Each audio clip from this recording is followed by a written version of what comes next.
తెలుగు ముచ్చట్లు వార్తలకు స్వాగతం. వార్తలు చదువుతున్నది ప్రీతి. ఇంటి వద్ద ఆడుకుంటున్న చిన్నారి అశ్వియ అదృశ్యం. 24 గంటలు గడిచిన దొరకని ఆచూకీ. గాలిస్తున్న పోలీసులు. పుంగనూరు పట్టణంలోని ఉబేదుల్లా కాంపౌండ్లో నివాసం ఉన్న అంజాద్ కుమార్తె అశ్వియ 7 సంవత్సరాలు వయసు కలిగిన బాలిక ఆదివారం రాత్రి అదృశ్యమైంది. ఇంటి సమీపంలో ట్యూషన్కు వెళ్లి తిరిగి వచ్చిన అశ్వియ ఇంటి వద్ద ఆడుకుంటున్నట్లు ఆ ప్రాంత వాసులు తెలిపారు. రాత్రి 7:30 గంటల ప్రాంతంలో బాలిక అదృశ్యమైనట్లు తల్లిదండ్రులు తెలిపారు.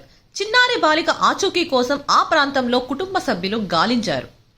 బాలిక ఆచూకీ లభించకపోవడంతో తల్లిదండ్రులు పోలీసులకు ఫిర్యాదు చేశారు. సిఐ శ్రీనివాసులు వెంటనే సంఘటనా స్థలాన్ని పరిశీలించారు. బాలిక ఆచూకీ కోసం గాలింపు చర్యలు చేపట్టారు. కేసు నమోదు చేసి బాలిక ఆచూకీ కనుగొనేందుకు ప్రత్యేక పోలీస్ బృందాలను ఏర్పాటు చేశారు. పట్టణంలో సీసీ కెమెరాల ద్వారా గుర్తించే కార్యక్రమాలు చేపట్టారు. కాగా బాలిక అదృశ్యం మిస్టరీగా మారింది. దీనిపై తల్లిదండ్రుల లావాదేవీలు, ఫోన్ కాల్స్ కూడా పోలీసులు పరిశీలిస్తున్నారు. నిజానిజాలు పోలీసుల దర్యాప్తులో వెల్లడి కావాల్సి ఉంది.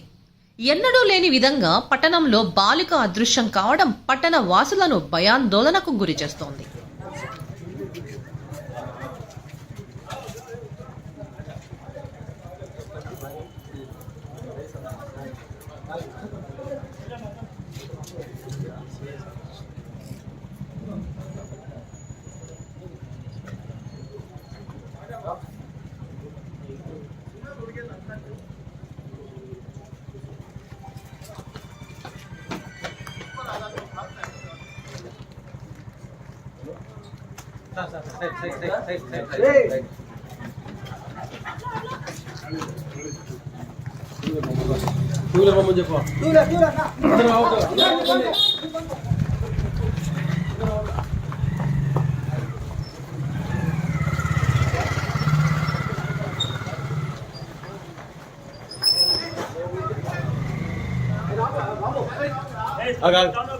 ఆగు